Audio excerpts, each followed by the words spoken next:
இந்த உலகத்தில் சாதனை மனிதர்கள், வெற்றியாளர்கள் தனித்து அவங்களுடைய திறமைகளால் மாத்திரம் வெற்றி பெற்றார்கள் என்று நினைக்கிறீர்களா? அல்லது இந்த பிரபஞ்ச சக்தியையும் பயன்படுத்தி இருப்பார்கள் என்று நினைக்கிறீர்களா?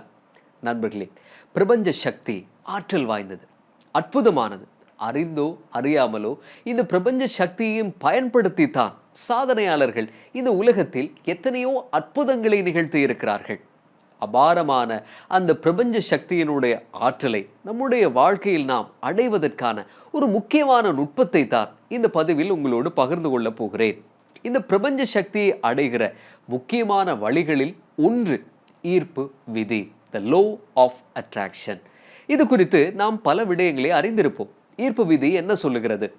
நீங்க எதை ஆழமா சிந்திக்கிறீங்களோ யதார்த்தமாக அதை உங்களுடைய வாழ்க்கையில் அடைய முடியும். நீங்க விரும்பக்கூடிய எல்லா விஷயங்களையும் உங்களால இந்த பிரபஞ்சத்தில் ஈர்க்க முடியும். அதை நான் செய்கிறேனே, ஆனா அப்படி என்னுடைய வாழ்க்கையில் நிறைய வெற்றிகள் கிடைக்கவில்லையே என்று இப்போது நீங்க சிந்திக்கலாம். நண்பர்களே, உங்களை ஒரு உன்னதமான வெற்றியாளராக்க, ஒரு உயர்வான இலக்குகளை அடையக்கூடிய ஒருவராக மாற்றுவதற்கு இந்த ஈர்ப்பு விதி மாத்திரம் போதுமானதல்ல.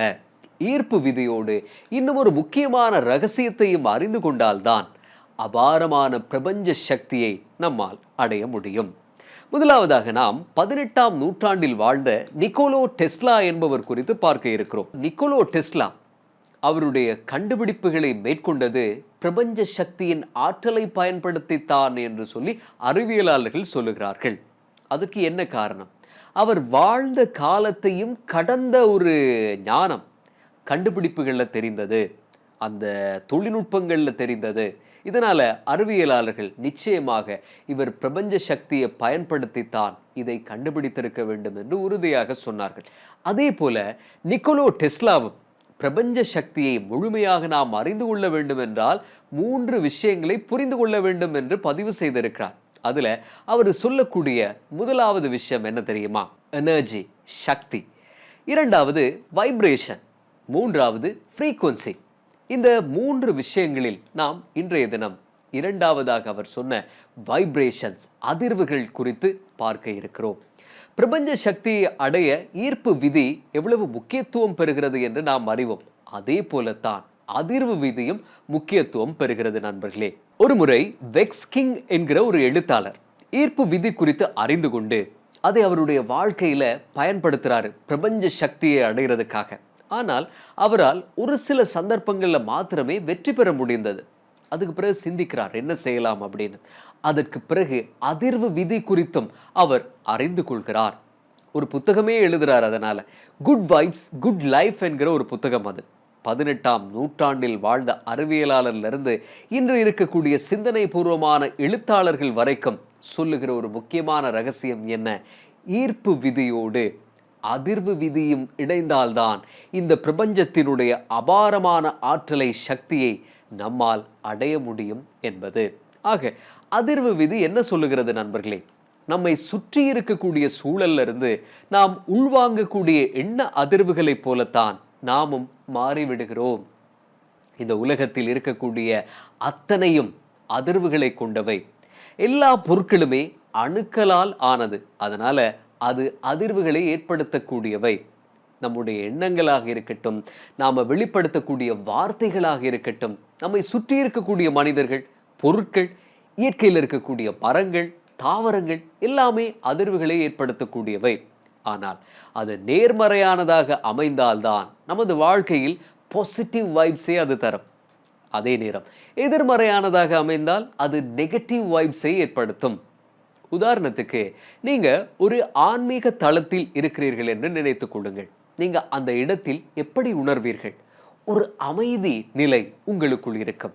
இது எப்படி ஏற்பட்டது? அங்கு சூழ நிறைந்திருக்கக்கூடிய பிரார்த்தனைகளால் அந்த இடத்துல உங்களுக்கு ஒரு அமைதி உணரக்கூடியதாக இருக்கிறது. இன்னும் ஒரு சந்தர்ப்பத்தில் நீங்க ரொம்ப கவலையாக இருக்கிறீர்கள் என்று நினைத்துக் கொள்ளுங்கள். உங்களுடைய எண்ண அதிர்வுகள் எதிர்மறையானதாக மாறிவிடும். தனிமையை விரும்புவீங்க. ஒரு அறைக்குள்ளே போய் பூட்டிக் கொள்வீர்கள். தொடர்புகளை துண்டித்து விடுவீர்கள். இருளில் மூழ்கி போய் விடுவீர்கள் நண்பர்களே. இதே நேரம் நீங்க ரொம்ப மகிழ்ச்சியாக இருந்தால் என்ன நடக்கும்? நண்பர்கள் சூழ இருப்பார்கள், சுற்றி இருக்கக்கூடிய எல்லோருமே உங்களால் சந்தோஷமா இருப்பாங்க, புறச்சூழலும் செழிப்பானதாக மாறும். நாம் உருவாக்கக்கூடிய அதிர்வுகளை, ஒத்த அதிர்வுகளை தான் இந்த பிரபஞ்சத்திலிருந்து நம்மால் ஈர்க்க முடியும் என்கிற உண்மையை நாம் புரிந்து கொள்ள வேண்டும் நண்பர்களே. ஆகவே வாழ்க்கையில் நீங்க ஒரு பணக்காரராக ஆசைப்பட்டால் அந்த சிந்தனை மட்டுமே உங்களை செல்வந்தராக்காது. அதற்கான அதிர்வுகள் உங்களுக்குள்ள உருவாக வேண்டும். அந்த எண்ணங்கள்ல நீங்க ரொம்ப உறுதியா இருக்கணும். கொஞ்சமும் சந்தேகம் இருந்து விடக்கூடாது. என்னால் ஆக முடியுமோ என்று கூட நீங்க சந்தேகப்பட்டாலும் அது நடக்காமல் போயிடலாம். தெளிவான சிந்தனை உங்களுக்கு அதுல இருக்கணும்.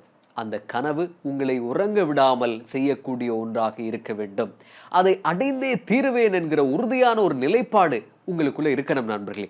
அதிகாலை எழுந்து சிறப்பாக உங்களுடைய செயல்களை திட்டமிட்டு செயல்படுத்தக்கூடிய ஒருவராக நீங்க மாறணும். நிச்சயமாக நீங்க உருவாக்கக்கூடிய அதிர்வுகள் ஒரு நாள் உங்களை செல்வந்தராக மாற்றும். அதே போல நீங்க உங்களுடைய மனதில் என்ன எண்ணத்தை வைத்திருக்கிறீர்களோ அது நிறைவேறும்.